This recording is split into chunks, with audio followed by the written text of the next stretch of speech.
नमस्कार दोस्तों, मेरा नाम दीपक चौरसिया है। मैं फिर हाजिर हूं आपके सामने एक बार चुनावी नाइट्स विद दीपक चौरसिया लेकर। ये कैसा अलबेला और निराला शो है। नमस्कार दोस्तों, मेरा नाम दीपक चौरसिया है। मैं फिर हाजिर हूं आपके सामने एक बार चुनावी नाइट्स विद दीपक चौरसिया लेकर। ये कैसा अलबेला और निराला शो है जिसमें हम बात करते हैं राजनीति की, बात करते हैं देश की बड़ी बड़ी समस्याओं की, बात करते हैं आपके चौराहे की, बात करते हैं आपके घर की, बात करते हैं आपके शहर की, बात करते हैं हम आपके जिले की, आपके प्रदेश की और इस पूरे देश की, लेकिन बिल्कुल अलग, अलबेले और हल्के फुल्के अंदाज में। और यही सब बात करने के लिए हमारे साथ इस वक्त मौजूद हैं एक ऐसा शख्सियत जिससे मैं हमेशा प्रभावित रहा हूं, बिहार की राजनीति का जाना पहचाना नाम राजेश रंजन उर्फ पप्पू यादव। तो जोरदार तालियों से उनका स्वागत हो जाए।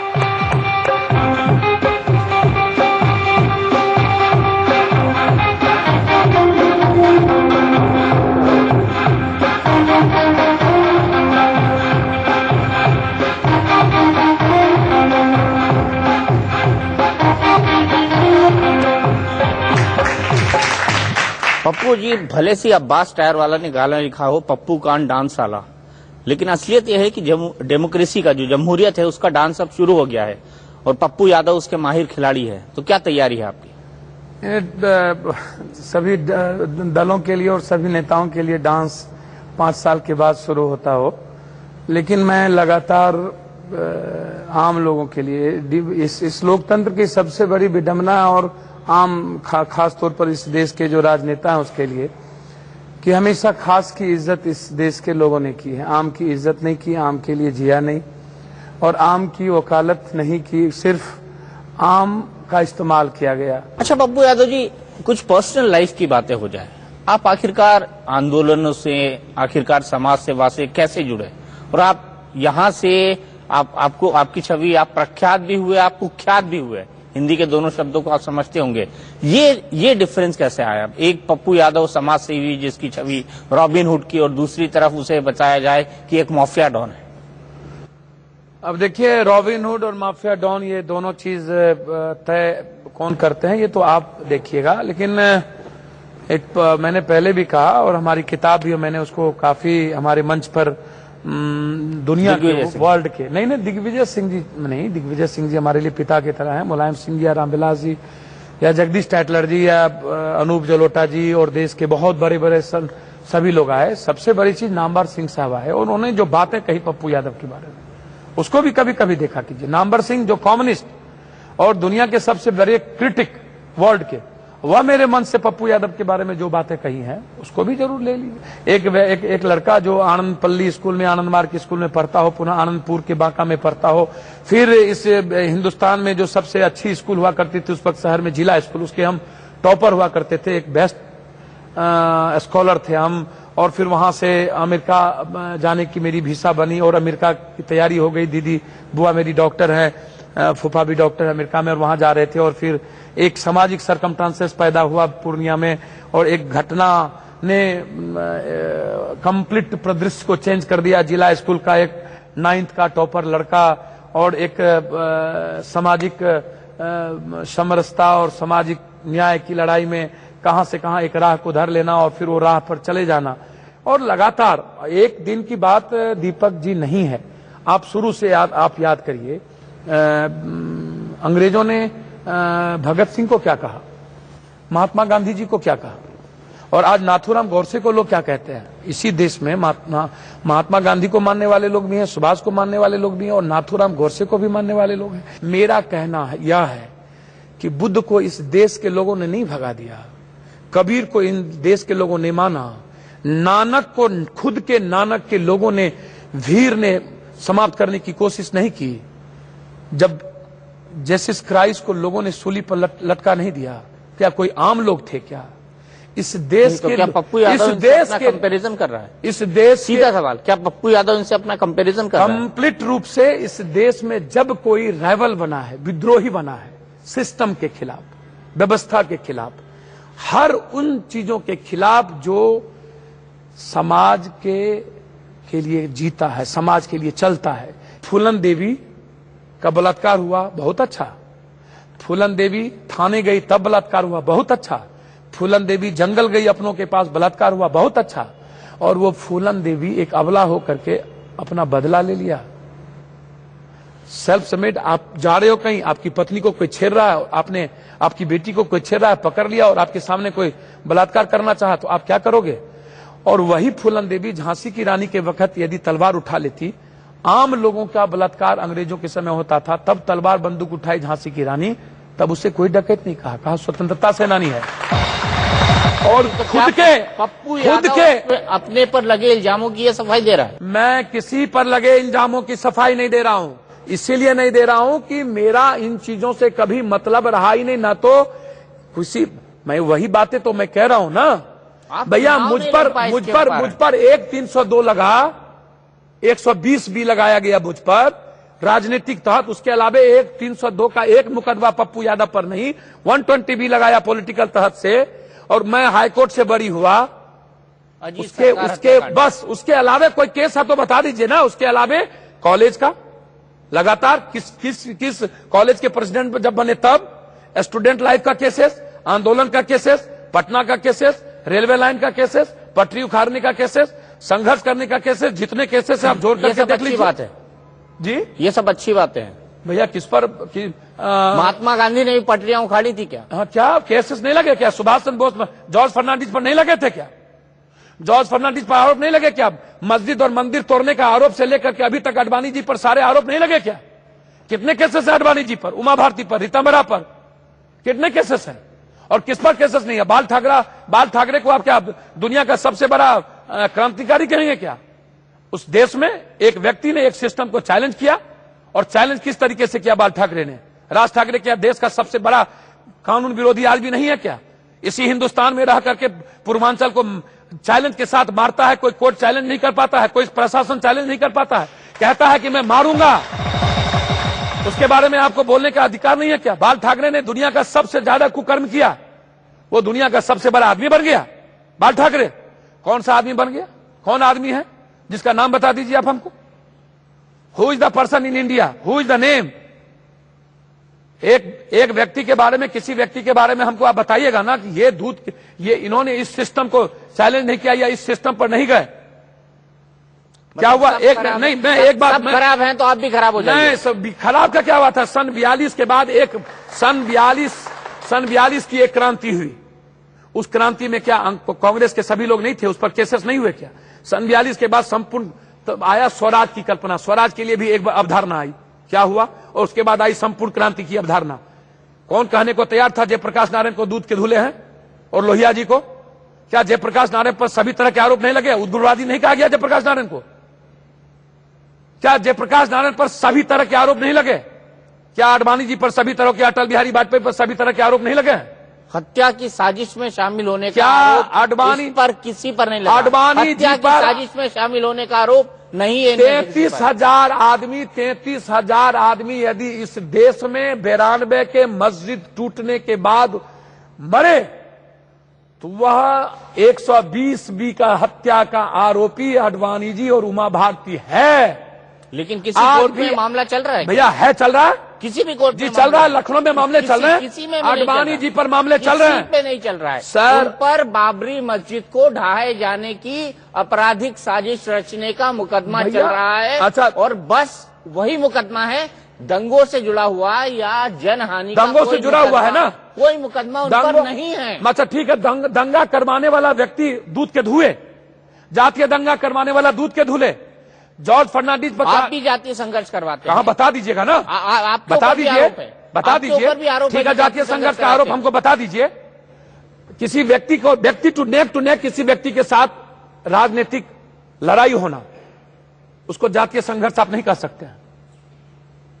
हो सकता है मेरा दीपक चौरसिया जी से किसी बात का अदावत हो, राजनीतिक रूप से हम दोनों एक दूसरे के विचारों का नहीं मिलता, आदान प्रदान नहीं हो। एक व्यक्ति से एक व्यक्ति का लड़ना जातीय दंगा नहीं हो सकता है। लेकिन जिन लोगों के बारे में आप कह रहे हैं, बाल ठाकरे पर 302 के मुकदमे नहीं थे क्या? राज ठाकरे पर मरवाने के आरोप नहीं लगे हैं क्या? ना जी, किसी को केस कोर्ट जी में, किसी कोर्ट में नहीं है भैया। राज ठाकरे पर जितने मुकदमे हैं ना, उतने मुकदमे तो आज अभी किसी पर नहीं हो। उनके ऊपर मुकदमे हैं, जितने लोगों को मुकदमे पीटने के और मारने के नहीं, और वही बात मैं पीटने के, मारने के वही नहीं। बात मैं भी कह रहा हूँ। और वो भी कहते हैं कि राजनीतिक आंदोलन है। नहीं, जो आप कह रहे हैं, आप वो भी यही कहते भैया हैं मैंने कि एक राजनीतिक आंदोलन मैंने है। नहीं कहा कभी राजनीतिक आंदोलन। मैंने कहा कि जिन चीजों को लेकर के जहां तक मेरा सवाल है, मेरी बातें हैं, अब तो वो भी आरोप नहीं है। 120 122 बी कम्युनिस्ट के अजीत सरकारी, वो भी मार्गी, आनंद मार्गी, मेरा पूरा परिवार आनंद मार्गी होने के नाते फादर, वो भी, और हाईकोर्ट ने कंप्लीट बड़ी। अब आप इस बातों को यहां बोल तक नहीं सकते, कह भी नहीं सकते, ये राइट भी नहीं है आपको कहने का। मैंने कभी नाम नहीं लिया अजीत अब सरकार का। ये राइट भी नहीं है आरोप। आपने ही नहीं, आपने ही खुद जिक्र शुरू किया। मैंने तब ये दीपक जी, बहस मैंने यहाँ तक कहा पहुंची कि है। एक आरोप लगे थे जिसको हाईकोर्ट ने बरी किया कंप्लीट रूप से, और जिन लोगों पर इतने आरोप लगे हैं घोटाला को, एक घोटाला से कितने हजार गरीब मरते हैं पता है आपको? कितने गरीब मरते हैं, कितने गरीबों का शोषण होता है? वो आपको क्या दूध के धुले नजर आ रहे हैं? राजनीति में जो सबसे ज्यादा बुरा है वह है आर्थिक अपराध। इससे हजारों लाखों करोड़ों गरीब मरते हैं, इससे लाखों हजारों गरीबों की उम्मीद समाप्त होती है, इससे ज्यादा देश समाप्त होता है। आपके नेता लालू यादव इस मामले में तो सजा याफ्ता है, चुनाव तक नहीं लड़ पा रहे। भैया वही बात तो मैं कह रहा हूँ, वही बात मैं कह रहा हूँ सर। दीपक जी, लालू प्रसाद यादव जी को पर कई करोड़ रुपए के आरोप लगे, मतलब कोई 10 रुपए की सुन चोरी लीजिए करे ना तो मेरी ठीक बात, है। मैं वही बता रहा हूं आपको। 10 लाख हजार करोड़ रुपए का आरोप लगाने वाले आपको दूध के धुले नजर आते हैं। मुझे कोई दूध का सुन धुला लीजिए ना नहीं आता। सर, मुझे नहीं आता सुन नजर। लीजिए ना सर, आपको करुणानिधि, आपको किनोमुझी, आपको राजा दलित, आपको मायावती, आपको मुलायम सिंह, आपको लालू यादव, आपको शिबू सोरेन, आपको शिबू सोरेन का बेटा, यही लोग नजर आते हैं। आपको और लोग नजर नहीं आते। दुनिया को लूट करके 100 वर्षों से ये अमीर लोग और ये सत्ता में बैठने वाले लोग हजारों हजार अरब करोड़ रुपया लूट लिया, उसका नजर नहीं आया। 10 करोड़ या 20 करोड़ या 14 करोड़ या 4 करोड़ का आरोप गलत तरीके से एक व्यक्ति पर यदि लगा और वो अभी चल रहा है, सुप्रीम कोर्ट से आना अभी बाकी है, सजा हुआ है और सुप्रीम कोर्ट से आना बाकी है, तो मुझे आश्चर्य लग रहा है। आपको सिर्फ लालू यादव जी नजर आते हैं, आपको अन्य लोग नजर नहीं आएंगे। तो आपको लगता है कि करोड़ों रुपए का चारा घोटाला करना ठीक है? नहीं, बिल्कुल ठीक नहीं है। उन्होंने किया या नहीं किया, तो कोर्ट ने प्रूव कर दिया, किया उन्होंने। ये कोर्ट ने, सर्वोच्च न्यायालय ने प्रूव कर दिया। नहीं, जिस कोर्ट में हुआ वहां तो हुआ ना सर। भैया निश्चित रूप से मैं भी आपको कह रहा हूं कि एक बात आप मान के चलिए, कुछ बातों को, एक निश्चित रूप से जो आज इस बात को मानी तो जा ही रही है, उसको मैं नजरअंदाज मैं नहीं कर रहा हूं, लेकिन आप इन चीजों को देखेंगे कि उसका जो सरकमस्टांसेस देखेंगे कि कैसे कौन व्यक्ति, कितने कलेक्टर और कितने लोग और एक मुख्यमंत्री और एक एक्स मुख्यमंत्री डॉक्टर जगन्नाथ मिश्रा जी का नाम जिस तरीके से लिया गया, क्या था, कैसे उसको घसीटा गया, क्यों घसीटा गया, पॉलिटिकल बनाया गया। इन चारा घोटाला को कंप्लीट रूप से पॉलिटिकल बनाया गया।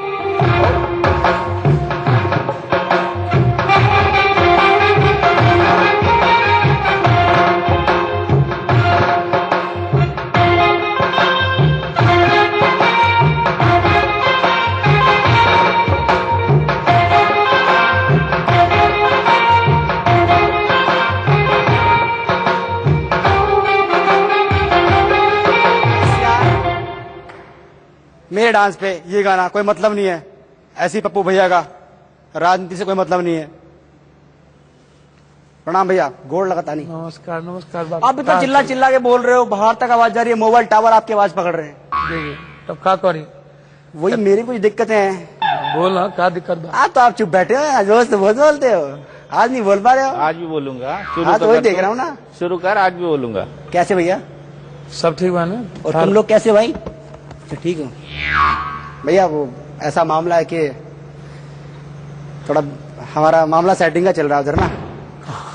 तो सेटिंग कर लो, कहाँ दिक्कत बा, सेटिंग कर लो पूरा। बता रहे थे दीपक जी के ऐसे बात है, अपना मामला सुलझवा लो, लड़की पुलिस वाला मामला थोड़ा सा आपका सहायता चाहिए भैया।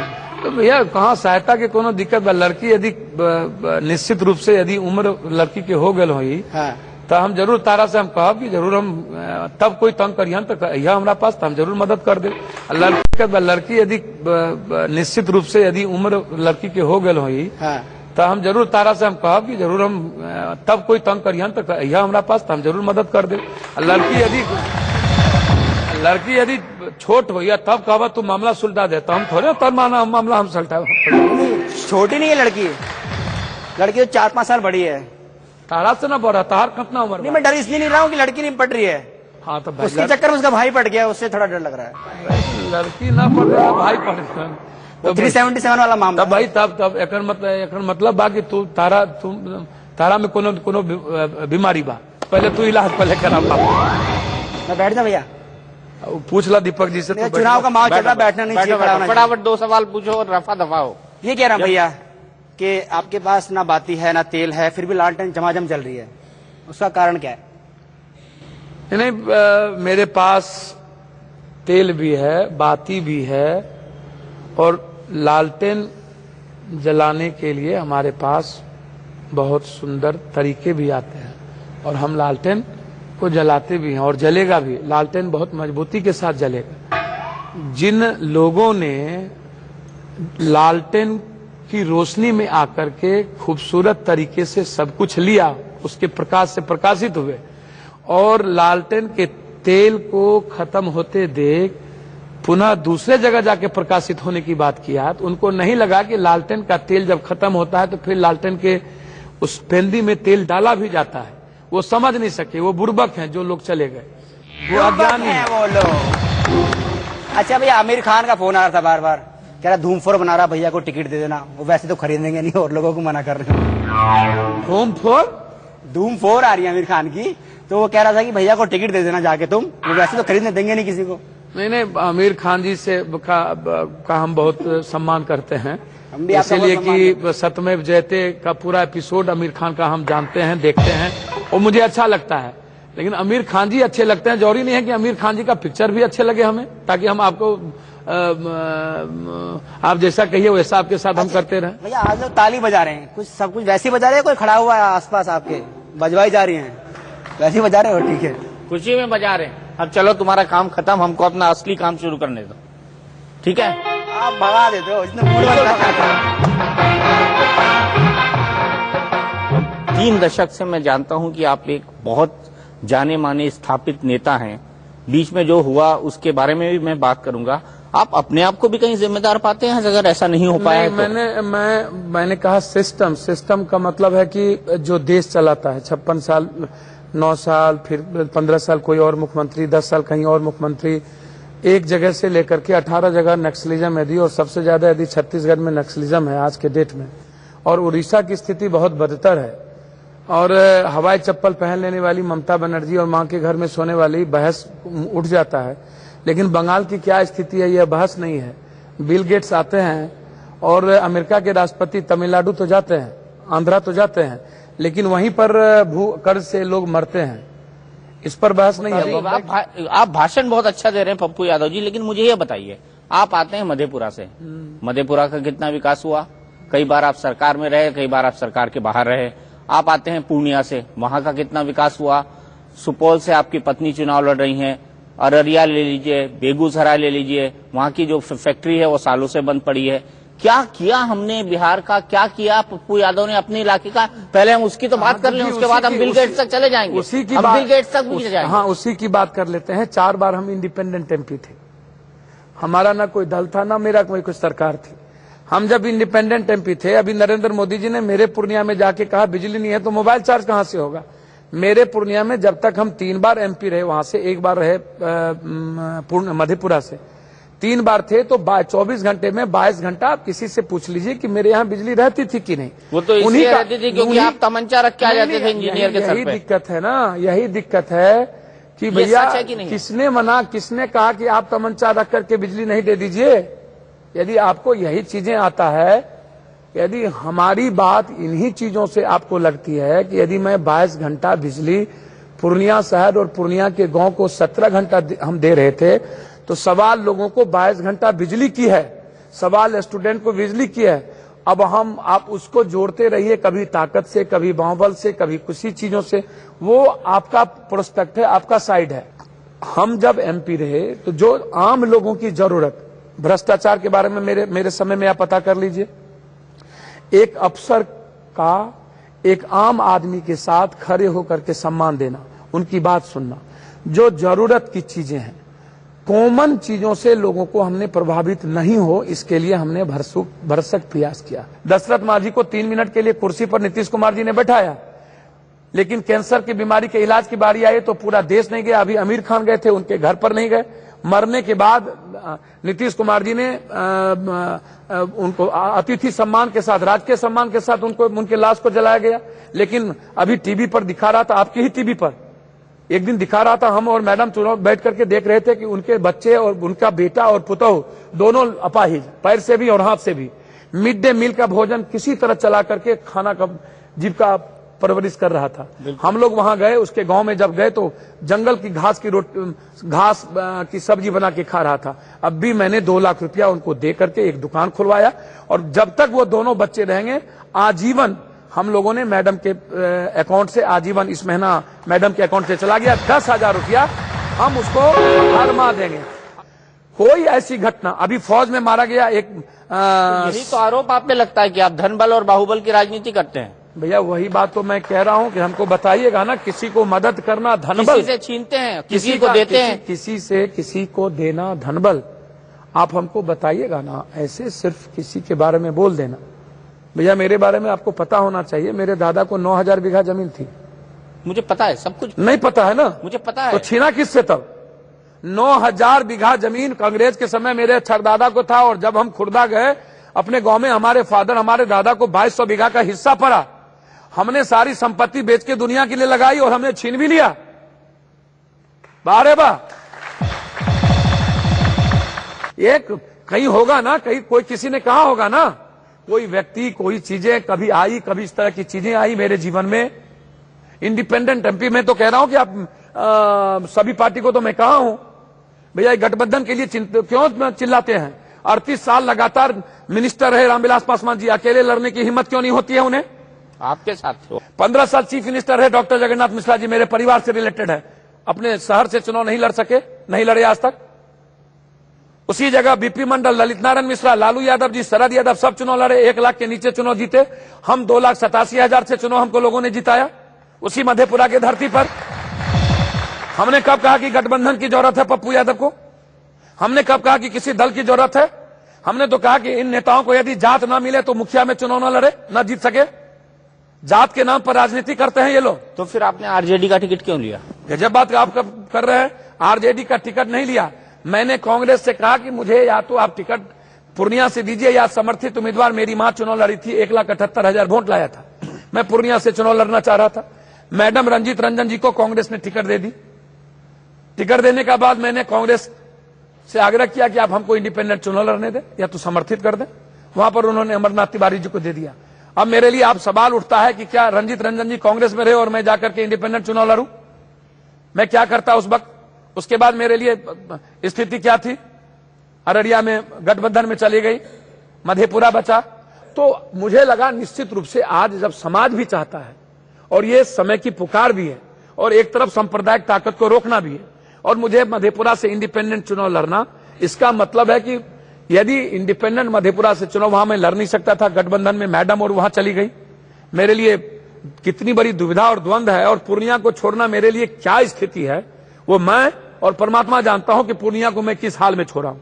मधेपुरा में मैं नहीं चाह रहा था कि वोट बटे, इसके लिए मेरे पास लालू यादव जी के सम्मान के साथ उसके अलावा मेरे पास कोई दूसरा रास्ता और वहां तो शरद यादव खड़े हैं, इतने बड़े नेता, देश के इतने बड़े नेता। देखिए निश्चित रूप से वो नेता हैं, मैं उसे नकार नहीं सकता हूं और ना मैं किसी चीजों के बारे में, किसी व्यक्ति के बारे में बोल सकता हूं। अच्छे है या खराब है वो मधेपुरा की जनता तय करेगी कि कौन अच्छे कौन खराब। मैं किसी के सर्टिफिकेट नहीं दे सकता हूं, ना मैं किसी के बारे में किसी की बुराई कर सकता हूं। हर तरह की बुराई जो कॉमन आदमी की खुशी को छीनता हो, चाहे वो बेईमानी हो, चाहे वो दलाली संस्कृति हो, चाहे किसी भी जनप्रतिनिधि और किसी भी प्रशासनिक महकमे के द्वारा आंख उठा करके बहुसंख्यक 90% गरीबों के खुशी को छीनकर आंसू देता हो, उसे रोकना मेरे जीवन की प्राथमिकता है और उसे रोकूंगा ही रोकूंगा, चाहे उसके लिए जितना बड़ा से बड़ा तगमा आप लोग देते रहिए, मेरे लिए कोई बात नहीं। 80 किलो हो गया था, ऐसा क्या हुआ आपको लगा कि अब आपको थोड़ा फिट होना चाहिए? नहीं, लगातार एक लंबे समय से लगातार एक ही जगह पढ़ते रहना और बैठे रहना, मेंटल टेंशन, मेंटल प्रेशर और फिजिकल कोई काम नहीं, 12 साल 3 महीना और रात भर एजुकेशन, तो वेट तो स्वाभाविक है, जब गेन करते गए तो फिट होने की बातें नहीं है। एक गीत हम बनाए थे जेल में, वो सुना देते हैं। जिंदगी देने वाले सुन, मेरी दुनिया से दूर क्यों गए, जिंदगी देने वाले सुन।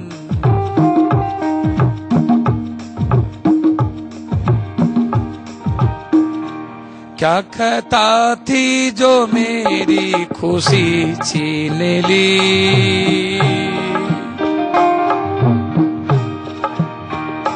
क्या खता थी जो मेरी खुशी छीन ली, जिंदगी दे के तू जिंदगी छीन ली।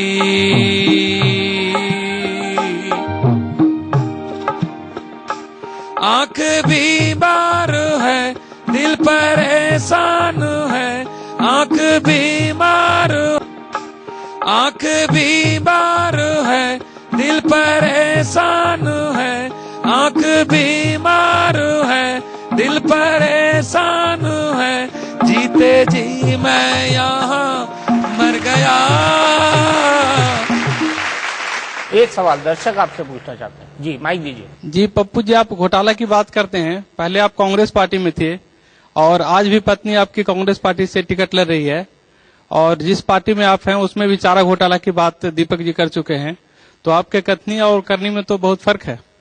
नहीं, मैं कोई किसी कथनी करनी में फर्क नहीं है। मेरा अपना मानना है कि क्या एनरॉन घोटाला अटल बिहारी वाजपेयी जी के आते नहीं हुआ था क्या? एनरॉन घोटाला नहीं हुआ था? नहीं, बॉम्बे में जो वो बिजली का जो सबसे बड़ा घोटाला आया था, सामने में आया था, क्या घोटाला किसी क्या मेरा कहना है कि कांग्रेस के रीजन में यदि कोई घोटाला हुआ, एक तो मैं कांग्रेस का कोई सक्रिय मेंबर नहीं, सदस्य न, रंजीत रंजन जी कांग्रेस में हैं और वहां से चुनाव लड़ रही हैं। मेरी जितनी जानकारी, मैंने कहा कि घोटाला के बारे में साफ है कि यह देश के आम आवाम के हर व्यक्ति, खास या आम हर व्यक्ति इससे प्रभावित है। घोटाला से कहीं न कहीं हर व्यक्ति पर बोझ पड़ता है। यदि मैं कहूंगा सिर्फ गरीबों पर बोझ पड़ता है तो ये गलती होगी। निश्चित रूप से इसमें गरीब ज्यादा बार खाए जाते हैं और जो खास और जो ज्यादा पूंजीपति लोग हैं, मिडिल ईस्ट क्लास और गरीब लोग इसमें ज्यादा पीड़ित हैं, पिसाए जाते हैं। लेकिन जो कांग्रेस के बारे में जितना मुझे जानकारी है, मेरी अपनी समझ है कि जब भी कोई घोटाला हुआ तो कांग्रेस ने या तो उसको जेल भेजा या तो उस मंत्रिमंडल से उसे हटाया, बर्खास्त किया, या उससे निश्चित रूप से उससे दूर होने की कोशिश की, उससे अलग किया। जो मेरी अपनी जितना मुझे जानकारी है, कई घटना इसमें आए हैं, चाहे महाराष्ट्र में मुख्यमंत्री का सवाल आया तो मुख्यमंत्री का चेंज हुए हैं, बहुत सारे चीजें हैं। और ये मैं नहीं कहता हूं कि कांग्रेस पार्टी, अब मनमोहन सिंह जी के बारे में मेरा स्पष्ट है कि मनमोहन सिंह ईमानदार आदमी है, बहुत विनम्र और चरित्रवान आदमी है, उस पर कोई उंगली नहीं उठ सकता है किसी भी कीमत पर, देश का जो वो प्रधानमंत्री है। लेकिन ऐसे भला आदमी है, भला आदमी, अच्छे आदमी, लेकिन उस भले आदमी के नीचे यदि निश्चित रूप से इस देश किसी न किसी उनके मंत्रिमंडल से या किसी न किसी उनके मंत्रिमंडल के निर्णय से कॉमन आदमी प्रभावित हो रहा है, तो उंगली तो मनमोहन सिंह जी पर उठाई है, इन्हीं कारणों से उंगली उठा है। अन्यथा मनमोहन सिंह जी पर उंगली नहीं उठता। मनमोहन सिंह जी, मेरी अपनी समझ है कि कहीं न कहीं मनमोहन सिंह जी की प्रतिबद्धता और उनकी जो वैचारिक सोच है, जिनके चलते आज खुद को कटघरे में खुद खड़े कर लिए हैं। मुझे लगता है कि कालिक के घर में वो नहीं बच पाए, इतना बेदाग और साफ आदमी। यदि कांग्रेस का कोई भी घोटाला हुआ है और वह घोटाला यदि सरकार ने या माननीय सोनिया गांधी जी और राहुल गांधी जी ने उसको नजरअंदाज किया है, तो वो निश्चित रूप से उसका कंडेम्ड होना चाहिए। लेकिन मुझे अपनी समझ है कि राहुल गांधी जी खास तौर पर किसी भी घोटाले को कंडेम्ड करने में देर नहीं किए हैं। वो बढ़ चढ़ के निश्चित रूप से अपनी मंत्रिमंडल पर भी कार्रवाई करवाए हैं। अपने किसी भी पदाधिकारी हो, चाहे कांग्रेस का किसी की भी संलिप्तता हो, तो उसमें उन्होंने निश्चित रूप से कठोर निर्णय लिया है। हुड़ हुड़ दबंग दबंग दबंग हुड़ दबंग दबे दीपक। क्या रे बाबा, क्या पब्लिक बोल रही है कि यहाँ पे कोई दबंग आए? ए जनता लोग, ए छोटी, यहाँ के दबंग आपू ने क्या? आपू ने यहाँ का रॉबिन हुड पांडे समझा क्या? अपुन यहाँ पे चुनावी नाइट्स विद दीपक चौरसिया में देखने आया है कि अपुन के अलावा यहाँ पे कौन दबंग है। ए निकल रब्बा पप्पू याद। अरे साहब जी माफ करना सर। अरे सर, हम कोई गुंडा कोई दबंग वबंग कोई रॉबिन हुड कुछ नहीं है हम। आप अच्छा नाट्य कला परिषद के शख्स, बहुत अच्छा मेंबर हैं आप चिंता मत कीजिए। बात करें नहीं सर, हम आपको अपना इंट्रोडक्शन दे दें। वो तो सब एक छोटा सा परफॉर्मेंस था। हाँ सही बात है, हम तो हीरोइन बनने आए हैं ना यहाँ पे। सही बात है, दीपक चौरसिया जी के लाए हुए परफॉर्मेंस थे आप। बिल्कुल, वो कहा है ना, हम आपको अपना इंट्रोडक्शन दे दे। मैं झुमरी, घर से फई, द्वारे बाबा ना है माई, ना कोई सगा ना कोई भाई, झुमरी भाग के गाँव से हीरोइन बनने आई। तो कोई हमसे कहे कि लाइव हीरोइन बनना है तो लाइव बनाओ हाई फाई, तो झुमरी बन गई वाईफाई। सर मैं बता दूं कि दीपक चौरसिया जी बहुत अच्छा रॉबिन हुड भी बनाते हैं, बहुत अच्छा बाहुबली भी बनाते हैं, तो इसलिए इनके पास बहुत अच्छा हीरोइन बनाने का भी नुस्खा है। पप्पू भाई, मैं इनको सबसे मिला चुका हूँ। मैं इनको अमर सिंह जी से मिला चुका हूँ। नाम बताओ, जल्दी नाम बताओ। अमर सिंह जी से मिले हम। अमर सिंह जी से मिल चुके हैं, तो बस किसी से मिलने की सबसे जरूरत पहले नहीं उनसे मिले। है। अब आप बहुत अच्छा मिल चुके हैं। बस आपको किसी दबंग और किसी चीज बनने की जरूरत नहीं है। सीधा अमर सिंह जी का साष्टांग कीजिए, आप सीधा बॉम्बे के राज ठाकरे और बाल ठाकरे के दरबार में पहुंच जाइएगा, चिंता मत कीजिए। सर आपका भी मतलब दबदबा ऐसा है कि आप अगर सानिया को भी बोल देना तो वो भी माइक पकड़ ले। नहीं, दबदबा जरूर है, मेरा दबदबा है। पप्पू यादव खतरा उसके लिए है जो इंसान के लिए खतरा है। जो इंसान के लिए खतरा है, पप्पू यादव हमेशा उसके लिए खतरा है, इस बात का ख्याल रखिए। सर आप हमको दिल से तो बहुत अच्छा आदमी लगते हैं, तो आप हमको हीरोइन बनने का दो भैया, आप यदि कॉमन और आम आदमी और गरीब के लिए खतरा होइएगा तो हम आपके लिए खतरा रहेंगे, ख्याल रखिएगा। हम कुछ ना, हम आम आदमी। आपको पता है हम कितना लालटेन लेके भी निकलेंगे ना, तो आप हमारे जैसे एक एक्टर, एक लड़की नहीं ढूंढ पाएंगे। भैया हम बहुत बड़े अपने खुद ही अच्छा एक्टर हैं, अच्छा हीरो हैं, तो हम काहे दूसरे को ढूंढने जाए हम। अरे आप चलो वाईफाई, चलो टाइम ओवर होता है, टाइम ओवर होता है, हम जा रहे हैं। पप्पू यादव जी, आपकी वाइफ भी पॉलिटिक्स में है, आप भी पॉलिटिक्स में हैं, लेकिन आपकी जो प्रेम कहानी थी वो बड़ी दिलचस्प थी, थोड़ा उसके बारे में बताइए हमें। आप तो वही मैंने कहा ना कि आप तो कब रॉबिन हुड कब क्या बना दीजिएगा, और अब नहीं, इतनी दिलचस्प पर्सनालिटी लवर है। बॉय भी बना दीजिए, उसको कोई दिक्कत नहीं है। नहीं, आप तो हैं लवर बॉय, मेरे लिए तो evergreen lover boy Pappu Yadav. नहीं, लवर बॉय जरूर, लवर बॉय हो सकते हैं, लेकिन प्ले बॉय नहीं हो सकते, इसका ख्याल रखिएगा। लेकिन लवर बॉय ही बोल रहे हैं, और हम बोल रहे हैं कि आम जनता के लिए लवर बॉय। हाँ, तो इसका मैं बता दूं, आपने कहा कि दोनों पत्नी वाइफ हस्बैंड निश्चित रूप से आजादी के बाद लोकसभा में एक साथ वाइफ हस्बैंड सांसद रहे, अलग अलग लोकसभा में राज्यसभा में रहे हैं। मधु दंडवते, प्रतिमा दंडवते भी रही हैं, अलग अलग लोग रहे हैं, अलग अलग बार आए हैं, लेकिन एक साथ सौभाग्य। और निश्चित रूप से हम लोग बहुत ही, वो सिख फैमिली से आती हैं, और निश्चित रूप से हम लोग एक वेस्ट वाइफ हस्बैंड भी हैं, वेस्ट कपल भी हैं, और वेस्ट जोड़ी भी हैं।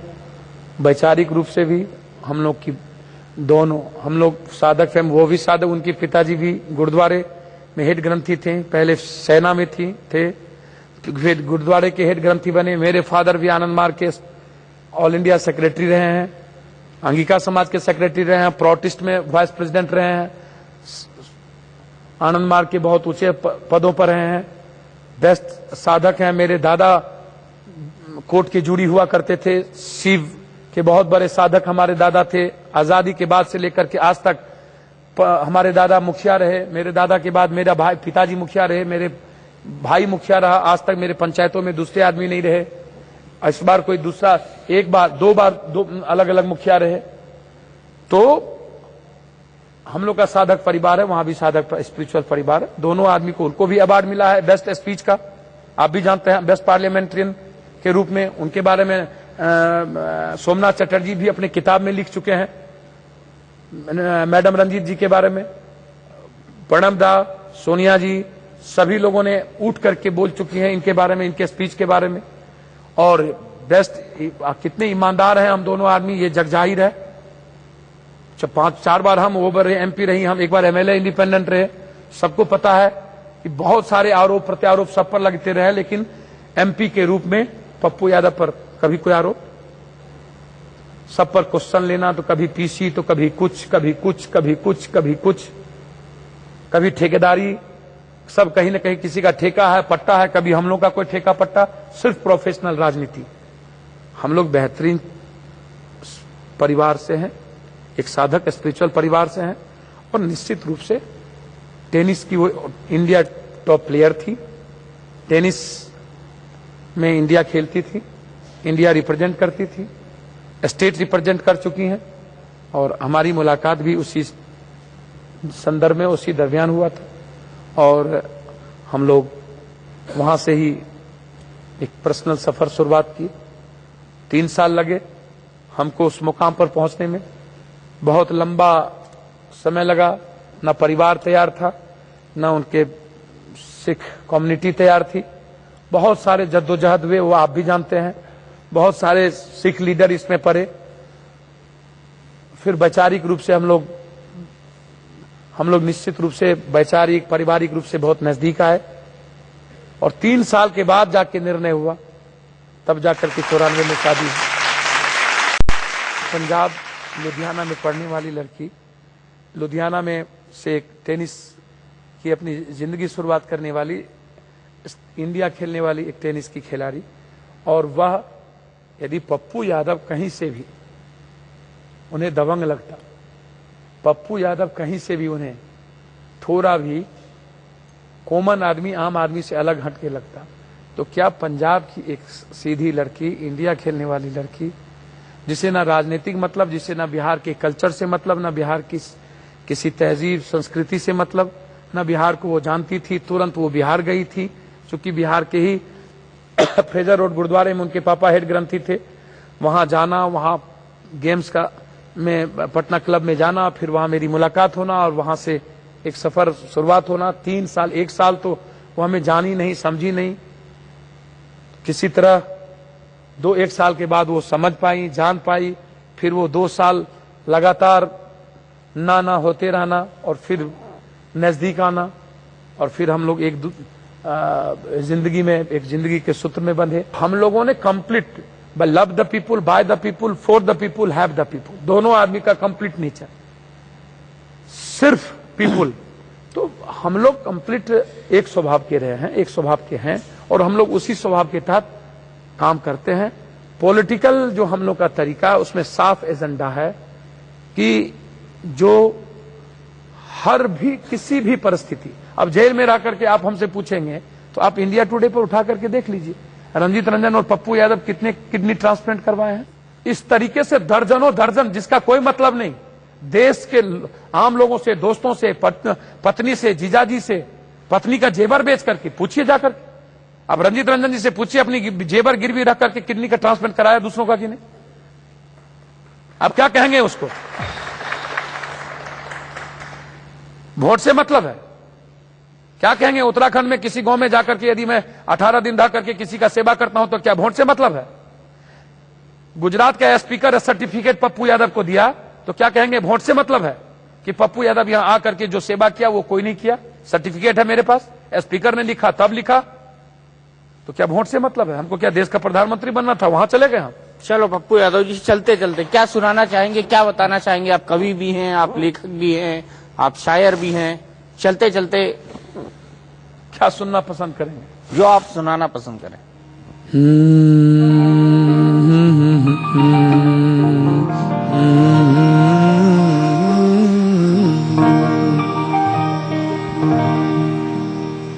होठों से छू लो तुम, मेरा गीत अमर कर दो।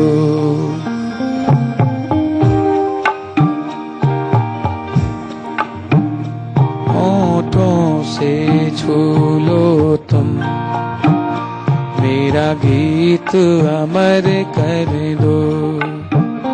बन जाओ मीत मेरे, मेरा गीत अमर कर दो।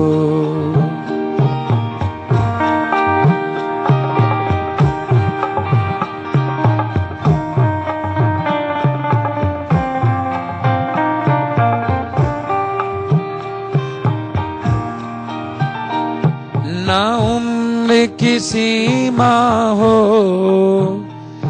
ना जन्म का हो बंधन, ना उम्र की सीमा हो,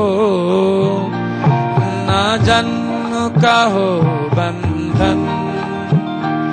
जब प्यार करे कोई तो देखे केवल मन, नई रीत चला कर तुम, मेरा गीत अमर कर दो। नई रीत चला कर तुम, मेरा गीत अमर कर दो। होठों से छू लो तुम, मेरा गीत अमर कर दो। दूसरा गीत